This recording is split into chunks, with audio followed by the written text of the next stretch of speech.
안녕하세요. 이번 영상에서는 명제와 조건에 대해서 살펴보도록 하겠습니다. 자, 먼저 명제란 무엇일까요? 명제라는 것은 참과 거짓을 명확하게 판별할 수 있는 문장이나 식을 명제라고 합니다. 즉 예를 들어 5는 홀수다 라는 거는 항상 참이죠. 그쵸? 그 다음에 3 더하기 4는 6 아니죠. 우리는 이거 7이잖아요. 그래서 거짓. 이렇게 참과 거짓을 명확하게 구분할 수 있는 거죠. 하지만 천은 큰 수이다 라는 것은 누군가한테는 큰 수일 수 있지만 이 크다라는 기준이 명확하지 않기 때문에 참과 거짓을 판별할 수 없어서 얘는 명제가 아닙니다. 그래서 여러분들이 누구나 이것은 참이야, 이것은 거짓이야 라는 것을 다 누구나 판별을 정확하게 똑같이 판별할 수 있는 이런 문장이나 식을 명제라고 생각하시면 좋을 것 같아요. 그럼 예를 들면 우리 배운 거와 같이 파이는 무리수이다. 우리 순환하지 않는 무한소수들은 무리수라고 배웠기 때문에 얘는 참입니다. 그 다음에 짝수와 홀수를 곱하면 홀수이다. 아니죠. 우리 짝수와 홀수 곱하면 짝수이기 때문에 얘는 거짓이 되는 거 확인할 수 있고요. 0.1은 0에 가까운 수이다. 이 가깝다라는 기준이 사람마다 다를 수 있기 때문에 참과 거짓을 판별할 수 없어요. 얘는 명제가 아니다 라고 여러분들이 구분할 수 있겠네요. 그래서 참이랑 거짓을 정확히 구분할 수 있다. 그렇다면 얘는 명제인 거고요. 이 명제가 참인지 아닌지를 여러분들 구분해 주시면 됩니다. 판별해 주시면 되는 거죠. 자, 그러면 우리 이제 명제와 집합을 좀 연결지어서 생각해야 되는 건데요. 그 전에 명제 중에서도 조건이라는 것을 한번 살펴보도록 하려고 합니다. 즉 무슨 말이냐, x는 12의 약수이다 라는 명제가 있어요. 얘는 이 자체로는 참과 거짓을 판별할 수 없죠. 왜냐면 x가 뭔지 모르니까. 하지만 여러분들이 x가 만약에 3이에요. 그럼 여기 x에 3을 넣었을 때 3은 12의 약수이다. 맞죠? 얘는 참이 됩니다. 하지만 만약에 이 x가 5라면 5는 12의 약수이다. 거짓이 되죠. 거짓이 돼요. 즉 이렇게 변수 x, y, a, b, c 이렇게 등등등 변수를 포함하는 문장의 식이 이 변수의 값에 따라서 참과 거짓이 판별이 되는 거죠. 이럴 때는 이 문장이나 식을 우리는 조건이라고 얘기를 합니다.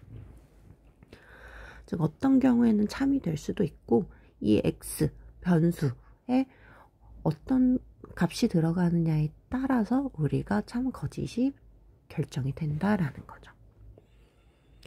그렇다면 이 조건이 즉 이렇게 변수에 따라서 참과 거짓을 결정하는 이 조건이 주어졌을 때 이 조건들이 참이 되게 하는 x값들이 있을 거 아니에요. 그것들을 모아놓은 집합을 조건 P에 대문자 가져 P라고 하면 그 집합들을 우리는 이 x는 12의 약수이다. 즉 이 x, 이 조건을 참이 되게 하는 x의 값들은 우리 여기에 들어가 있어. 아까 3도 있었지만 1, 2, 3, 4, 6, 12가 있었어요. 그럼 이것들의 집합을 우리는 조건 P를 참이되게 하는 모든 원소의 집합이라고 해서 조건 P의 진리집합이라고 얘기합니다. 진리집합. 예시를 통해서 한번 살펴보도록 할게요. 어떤 전체 집합 U, X는 자연수라고 우리가 제한을 뒀어요. 제한을 뒀을 때 조건 X는 10 이하의 홀수이다. 그러면 우리는 이 조건이 참이 되게 하는 x의 값은 뭐가 있을까요? 1, 3, 5, 7이 있으니까 이때의 진리집합은 1, 3, 5, 7, 9이다 라고 써주는 거죠. 그 다음에 조건 x는 3보다 크고 8보다는 작거나 같다. 이 조건의 진리집합, 이게 되려면 이때 x는 자연수라고 했으니까 3보다는 큰 4, 5, 6, 7 그리고 8 이하니까 8까지의 이 집합들이 진리집합이 되는 것을 확인할 수 있습니다. 그래서 어떤 문장이 주어졌는데 이 문장이 x값이 무엇이냐에 따라서 참거짓이 결정이 돼요. 그러면 얘는 조건이라는 문장이고요.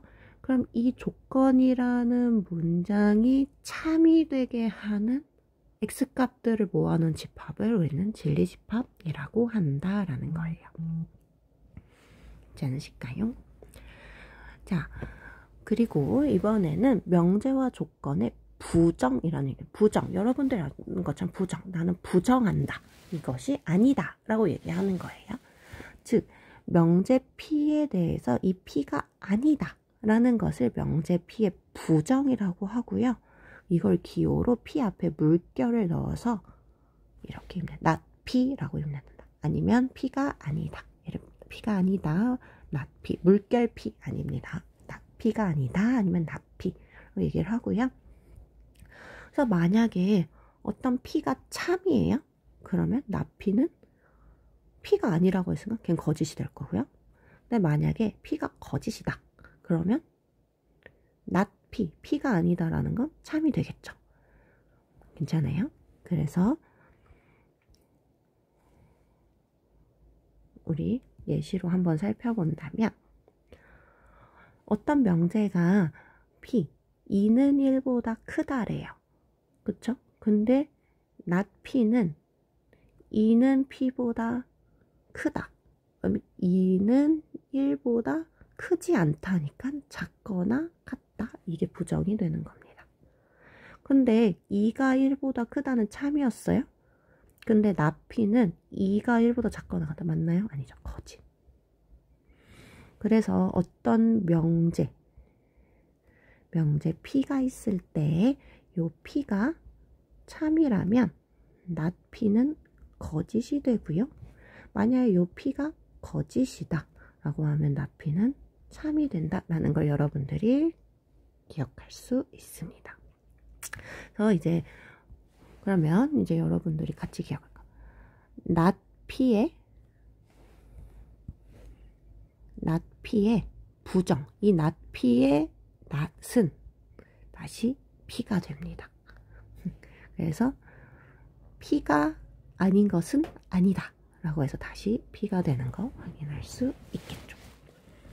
명제뿐만 아니라 조건에서도 똑같이 성립이 돼요. 조건 P가 아니다 라고 한다면 얘는 조건 P의 부정이고 똑같이 여러분 not P 쓰시면 되고요. 우리 아까 조건의 같은 경우에는 이 조건을 성립하게 하는 참이 되게 하는 집합 P가 있었어요. 근데 not P는 요 P가 안 된다고 한 거니까 안 된다는 것들이 참이 되게 하는 집합은 P의 여집합이다 라는 거 확인할 수 있어요. 예시로 한번 살펴볼게요.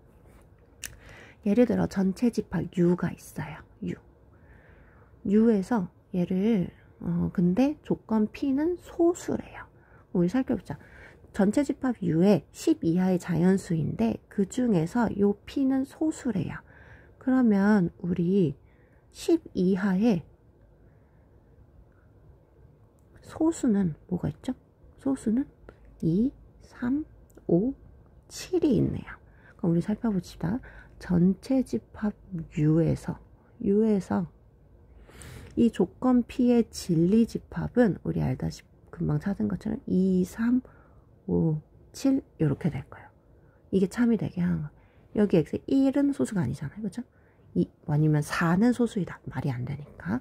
그러면 전체 집합 U에서 요 P 진리 집합은 2, 3, 5, 7이 있고요. 그러면 전체 집합 10 이하의 자연수 중 진리 집합 P에 속하지 않는 건 1, 4, 6, 8, 9, 10 이렇게 있겠네요. 그러면 그 not P 조건 P는 소수이다. not P면 P는 소수가 아니다가 될 거고요. 그럼 그거에 대한 진리 집합은 P의 여집합 1, 4, 6, 8, 9, 10으로 이루어진 집합이다라는 것을 여러분들이 기억하시면 됩니다. 자, 그래서 여러분들이 진리집합과 진리집합, 조건과 진리집합 이런 것들을 함께 연관지어서 생각하는 것을 연습하시면 되겠습니다. 고생하셨습니다.